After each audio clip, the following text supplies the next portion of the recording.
Hey, welcome back. It's a terrific Tuesday edition of Liquid Lunch on Newsmax TV. I'm John Tobacco. We're at the Newsmax headquarters in Midtown Manhattan in the Guillot Tequila Studios. And Frank, from time to time, questions my purpleness. I'm not even registered in a party, just so you know, and he knows that. But we talk about the purple people every day, not all red or all blue, but it's a mixture of those that are really the practical people of America, and they're the silent majority, if you ask me. We demonstrate that every day by bringing on a Republican and a Democrat. And joining us today is Jeff Guillot. He's a Democratic strategist.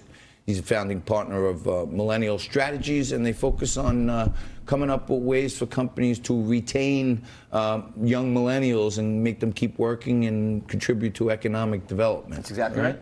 And, of course, you know, this guy on my left representing the right side of things, R-I-G-H-T, from the political side, Rich Valdes is with us. He's the host of This Is America podcast. He was an aide to former New Jersey Governor Chris Christie, and he is highly considering a run for the congressional seat against Alexandria Ocasio-Cortez.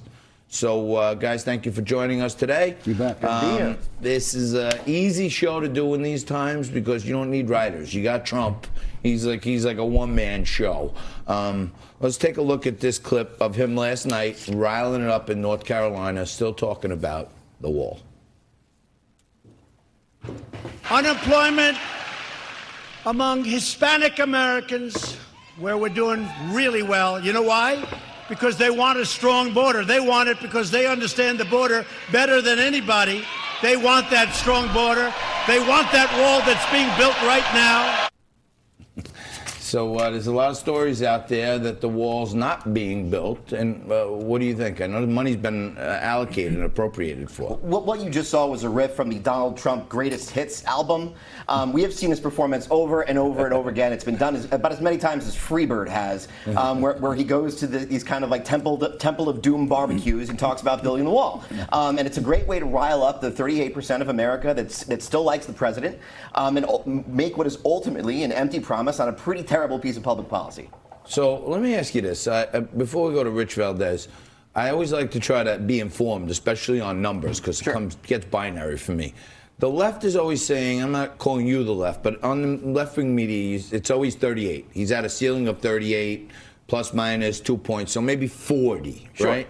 So does that mean out of the other 60% of America, no one likes Trump, and 100% of those people are for Democrats?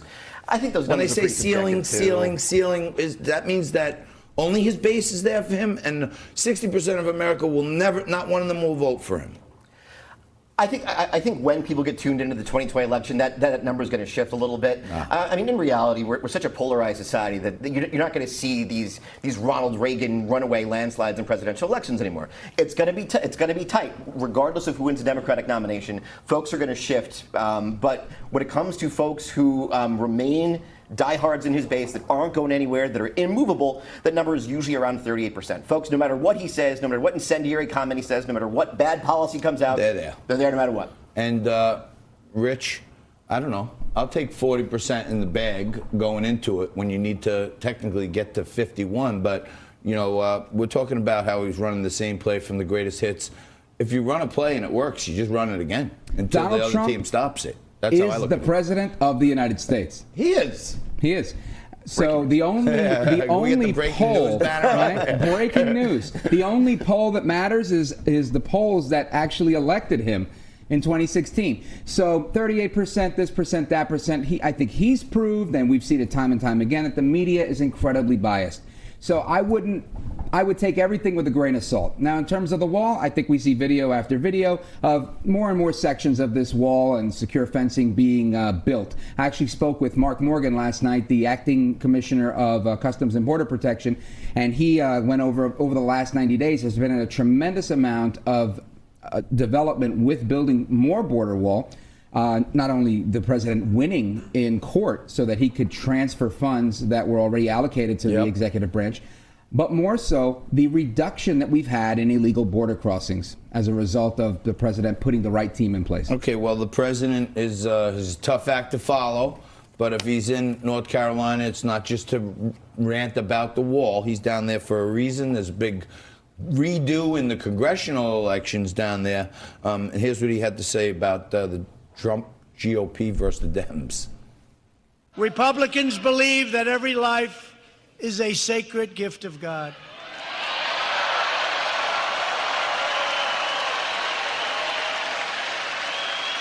And that's why I've asked Congress to prohibit extreme late-term abortion of babies.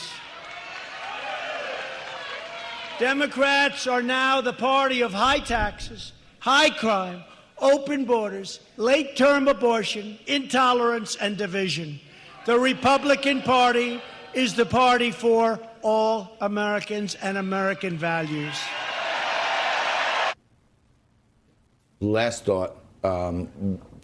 He's not that far off. I think if you believe one word of that, I've got this awesome bridge to sell you over in Brooklyn. It is beautiful. You'll love it. Just give me a down payment today. Rich? Yeah, well, I think 63 million Americans bought that bridge, and I think they're going to buy it again come 2018. Yeah, I think you can get it even higher. They didn't buy it in 2018. 2016. We do agree on one thing. When he puts on the show from the greatest hits, whether you like him or not, it's a good show. Well, it's crowd. Indiana Jones and the Temple of Doom was a great movie. I mean, no sure. doubt about it. I want to thank you guys for joining me and mixing it up today. I want to thank you for being there for Liquid Lunch. Stay right there. We'll be back in just a couple minutes. Okay. Liquid Lunch Live is brought to you by Panzoni Vodka. I thought you went like this. No, for the clip.